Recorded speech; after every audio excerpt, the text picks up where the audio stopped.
Wow, you guys haven't seen me for a week since Monday.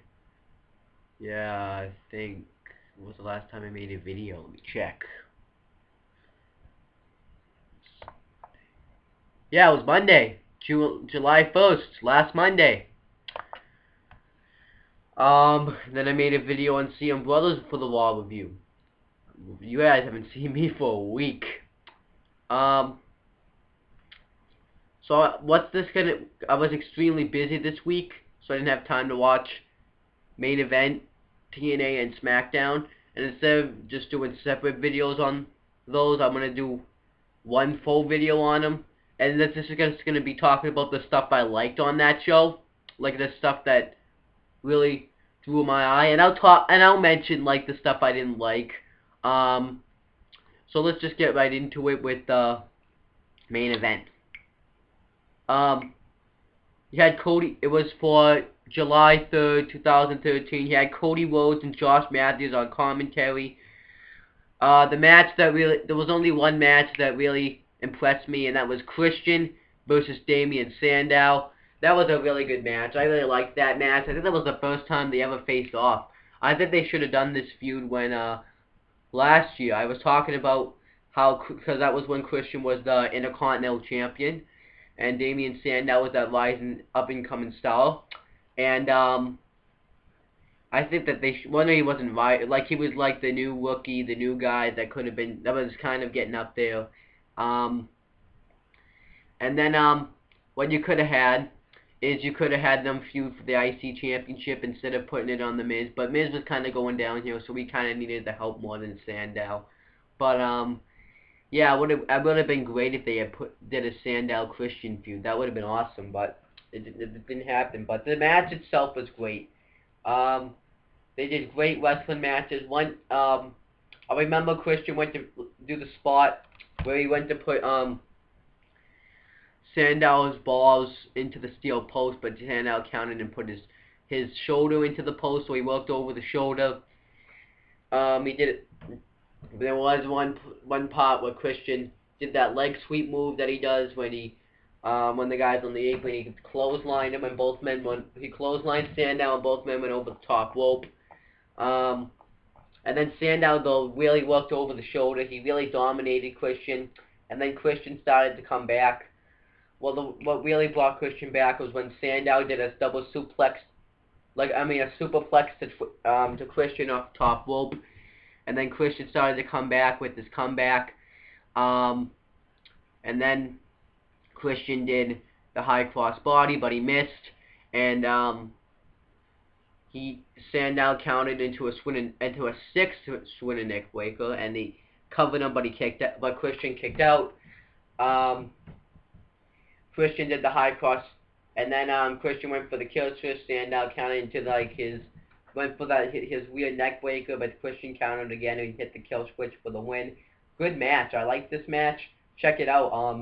Other stuff though that was on main event, but it didn't really impress me. Was Jack Swagger defeated Sin Cara by the ankle lock. What impressed me was Zeb Colter's promo, how he talked about how people just stuff their faces and drink beer on 4th of July because it was the day before 4th of July, of course. So that impressed me. And the main event was Biggie Langston squashing Kurt Hawkins with AJ Lee on commentary, and he beat him by the big ending. So nothing else really impressive. Then we get TNA. I'm going to talk about TNA now for July 4th, 2013. We get Taz and Mike Tenay on commentary. There was a few good things on TNA, not much. The main event was just only one good thing. It was average. TNA, I think it was pretty average. The main event was good. Um, one of the Bound for Glory series matches were good, but everything else, and the gut check stuff I actually didn't mind, but everything else was just I didn't care. So Austin Aries comes out after he had won the X Division Championship as Suicide. He talked about how he started Option C, so he should be the one to challenge Bully Ray for the World Heavyweight Championship. And then he talks about how he wants to hand in the X Division Championship right now for the shot at the World Heavyweight Championship. So Hulk Hogan comes out. He says that he has until the end. He says that he decides when he can hand it in, and he says that he can hand it in at the end of the night after he defends the X Division Championship, and it's going to be they call it a three-way match, but it's really a triple threat match. Austin Aries will be defending the X Division Championship against Chris Sabin, and the now known as, formerly known as Suicide, but now he's named Manic. I think they changed his name because they kind of ruined him, because, I don't know, they just changed his name. I guess they wanted to change his name because they kind of ruined him last week with the whole Suicide thing, so now it's Manic again. Chris Sabin, though, talks about how Austin Aries cheated his way to the X Division Championship. Well, Sabin had to earn his way to the X Division Championship, and he's going to beat him for it tonight. It was a good segment. I didn't mind it. And then we get a good Bound for Glory series match between Christopher Kazarian with Christopher Daniels versus AJ Styles. Kazarian comes out dressed like, it looked like Elvis to me, and I don't know who really Christopher Daniels was dressed up as. I like this match. It was very fast-paced. AJ Styles did his drop kick on the outside into the announcer's table. Kazarian was dominating AJ Styles, and then he hit a clothesline, and it looks like he hurt his arm. One part, he went for the calf killer, but Kazarian countered into like a awesome drop kick into the corner. And then I like the way when he went into the calf killer. He was like so fast, he got him into it, and then Kazarian tapped out, and now AJ Styles, I think, has 12 points in the Bound for Glory series. And I'm not going to talk about any other match, so I'll just talk about it now. Hernandez earned 7 points by beating Jay Bradley by the Get Off Me shoulder block. Jeff Hardy on 3 points that gave him 10 points in the Bound for Glory series by beating Joseph Park by disqualification when he did the black hole slam to the referee. So now Joseph Park has minus 10 points. So that was really all for the Bound for Glory series. Then the gut check elimination. They eliminated Adam O'Liner. I don't think he should have gotten eliminated. I think he was more impressive than Ryan Howell last week in ring wise. But they did. Didn't really care. It wasn't. I don't know. I don't care about gut check anymore after they eliminated Adam Pearce. And then now I'm going to talk about the newest member of the Main Event Mafia. So Stin and Kurt Angle come out. They introduce Samoa Joe into the new Main Event Mafia. Kurt Angle talks about how he has a great deal of respect for Samoa Joe, and he pushed him harder than anybody else in the matches. So then Samoa Joe talks about how usually for the past 12 months he's been doing things himself, but he figures that if he wants to take out a bunch of cowards, he can do it with help, and that's exactly what he intends to do. And he's gonna use the new Main Event Mafia to get himself into the Bound for Glory series and beat Bully Ray for the World Heavyweight Championship. And then Kurt Angle introduces the newest member of the Main Event Mafia. Stin suggests him. It's Magnus. I don't mind that it's Magnus. He looks pretty badass in his suit and stuff. He talks about how he's been impressive lately, and that he is glad to work with a guy named Stin, and he's glad to work with Kurt, and he's glad to work with his partner that got him on the map with his rivalry and his tag team partnership.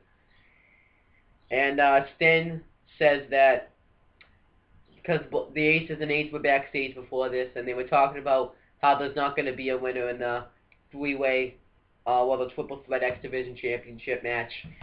But the Main Event Mafia said they're going to make sure there's a winner. And on July 18th, which is Destination X, the new Main Event Mafia are challenging the Aces and Eights to just a fight. I thought that's fine.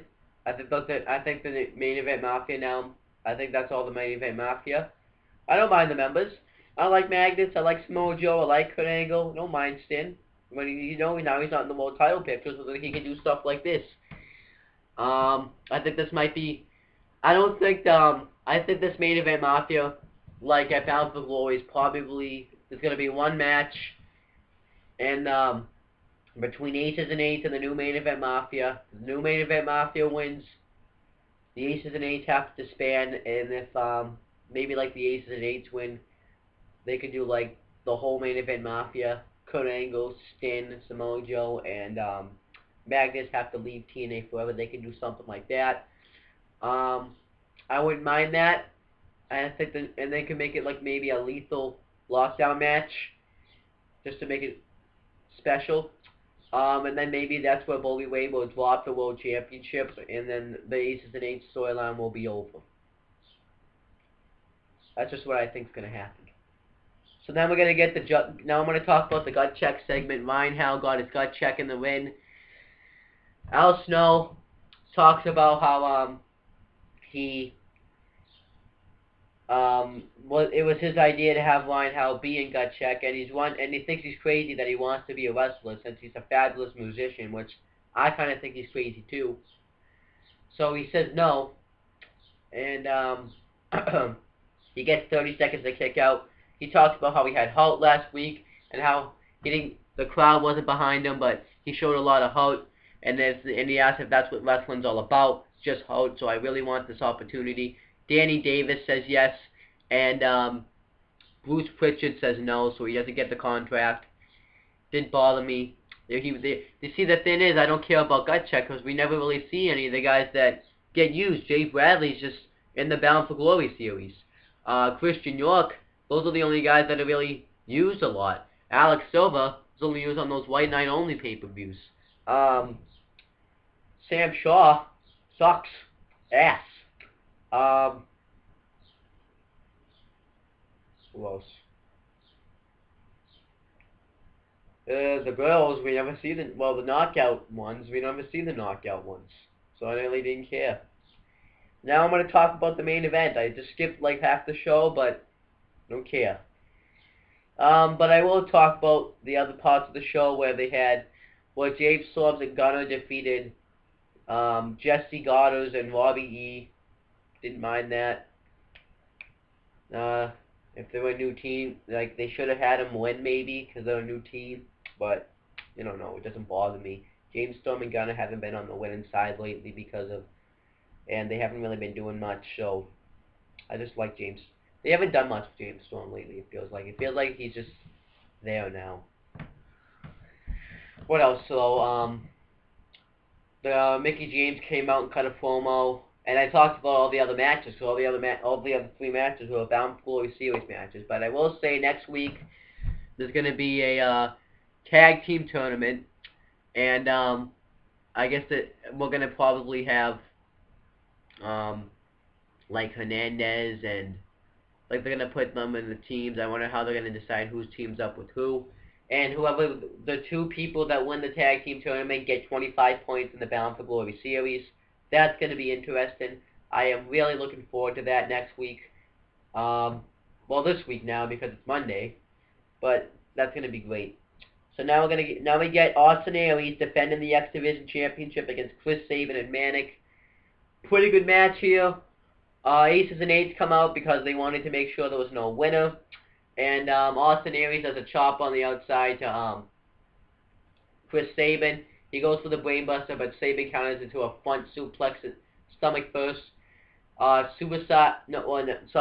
Manic. It's going to take some time. Manic tries to fly on the outside, but Mike Knox grabs his leg, and then he kicks Mike Knox. He goes to do a flying crossbody into Doc, but he counters it to a power bomb on the outside. I'm gonna have to answer that later. And then Aces and Eights try to hit him in and attack Aries and Sabin, but the new main event Mafia come out and they kind of scare him away. And after the commercial break, Suicide gets taken out on a stretcher, so he kind of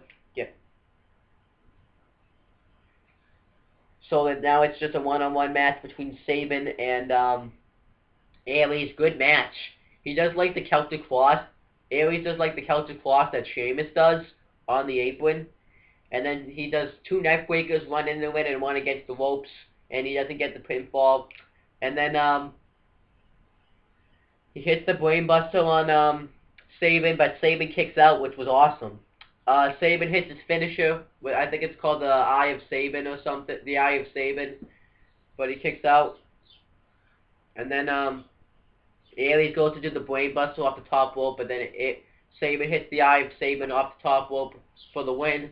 Great match, and he actually got out of the last chancery too, Sabin did. And then Sabin says that he's going to be challenging Bully Ray for the World Heavyweight Championship on July 18th. That's not next week, but the week after. Well, it's next week actually, because it's now this week. It was a great match. I think though that now that they should have just stuck with Aries as the champ because of that whole he was suicide thing and what he did to get the championship.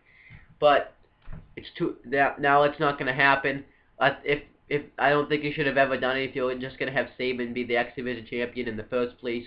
I actually love the fact that he was the X Division champion, but now that he was suicide at the time. But now I don't, because it just led to nowhere. So I don't get why they even did it if they weren't going to have him win tonight. I think they should have had him win. But it was a good match. I like Sabin. Sabin and Bully Ray probably could be a good match on the July 18th. We'll see where it goes. Now let's get to SmackDown. SmackDown, kind of average. Like, all the show, it was kind of average too. I'll just talk about the bad things first.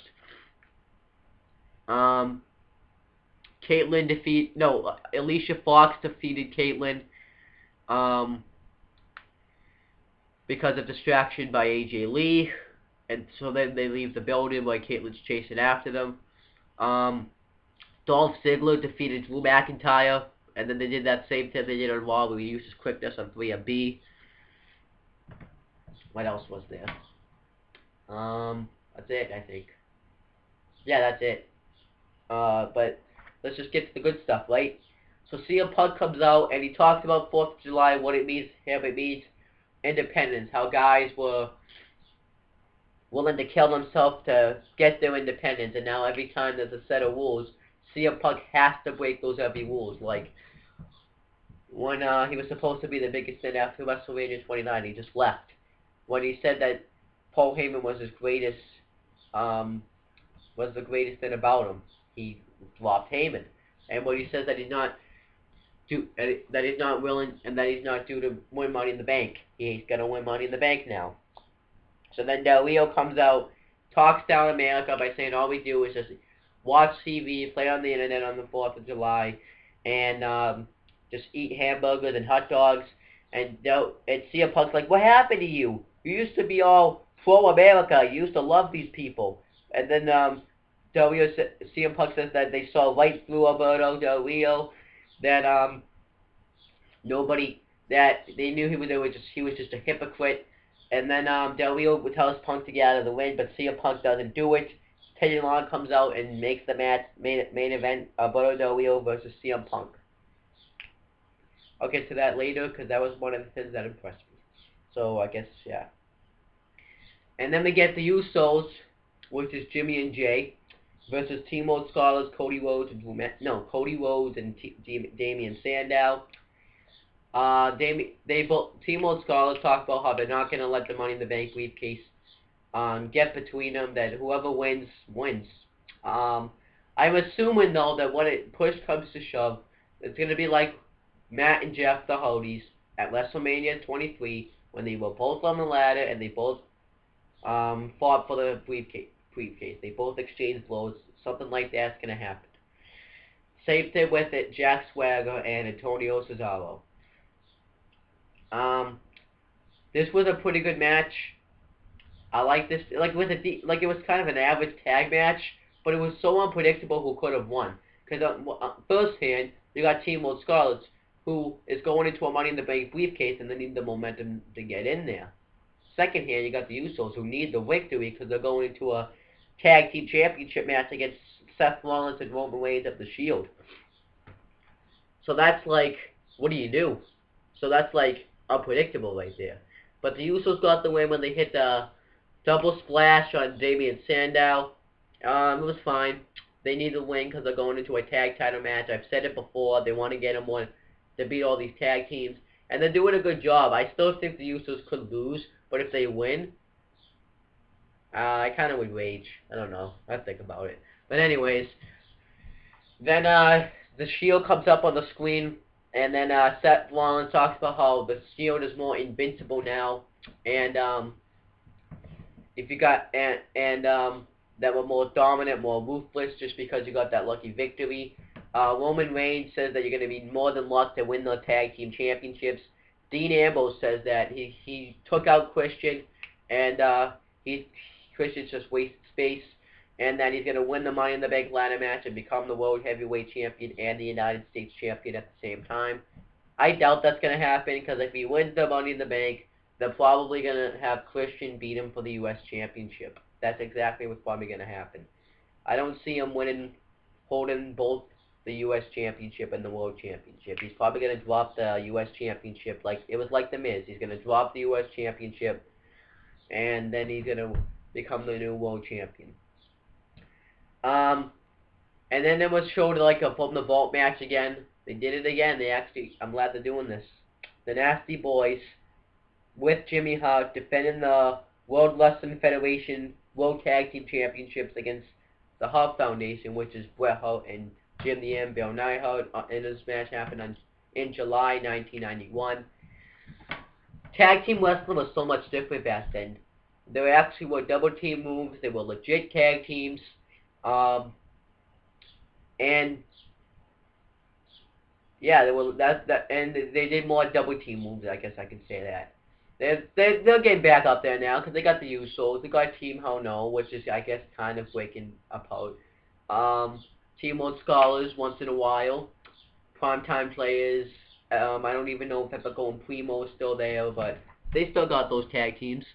And then but but back then their tag teams were real, like I said, the Hart Foundation, the Nasty Boys. Who else am I missing? I know, Jim the Anvil. I'm just kidding. Killer Bees, Bret Hart mentioned, the Walkers, the British Bulldogs. See, I can name all these tag teams right now. I guess you could say the Road Warriors, the Warlords. I can't really think of any more. Oh, Demolition. So yeah, that's a lot. Those are all the tag teams I can name. There's probably a bunch more that they had back then. But 8 tag teams, that's a lot of tag teams back in the 80s. They probably have more. I mean, that's like a handful of tag teams right there. But anyhow, they knew, and I guess you could, no, they weren't really a good tag team. But anyways, they had this was a good tag team match. You had one of the Killer Bee members. I should have looked up who they was. Take out Jim the Anvil Neidhart with a helmet, so that kind of dominated him. Then Bret Hart got the hard tag, and he went and he hit the Hart Foundation hit the hard attack, but the Nasty Boys broke it up before they could cover them. And then Bret Hart used the helmet, but the referee caught him, and the Nasty Boys won by disqualification and retained the championship. So good match though. I really liked it. And then now let's talk about back to SmackDown kind of. Randy Orton versus Christian, return match from the feud in 2011. This was a pretty good match too. I really liked this match. Christian was one step ahead of Randy Orton the whole match, and Orton was one step ahead of Christian. Orton kind of did a new move where he picked up Christian and he did like the neck breaker and he tried to pin him off that. Christian did a high cross body to Orton, but Orton kicked out. Let me think. Randy Orton did the scoop slam to Christian, and you could just tell that they know each other so well, because when Orton was doing his comeback and he went the scoop slam the first time, Christian countered it. And then he did a reverse DDT. And then you could tell when he went for the RKO in midair, Christian stopped his momentum and did the high cross body. So that's what I liked about it. And then Christian hit the spear on Orton, but Orton kicked out. And then Christian went for the Christian went to Orton went for the RKO, but Christian countered again. Went for the diving headbutt, but Orton was up too fast, and Christian jumped over him and Orton hit the RKO on him for the win. Good match. I really liked that match. Another match I actually should mention that happened was Fandango defeated Justin Gabriel by his flying leg drop. I should have mentioned that. Dolph Ziggler and AJ... Yeah, I wanted to talk about this. Dolph Ziggler and AJ Lee's argument on the app. Dolph Ziggler was upset about that she was messing with Caitlyn, that she was kind of acting childish, and she wants him just to focus on being the Power Couple champions. Dolph Ziggler being the World Champion and AJ Lee being the Divas Champion. That was really all that happened.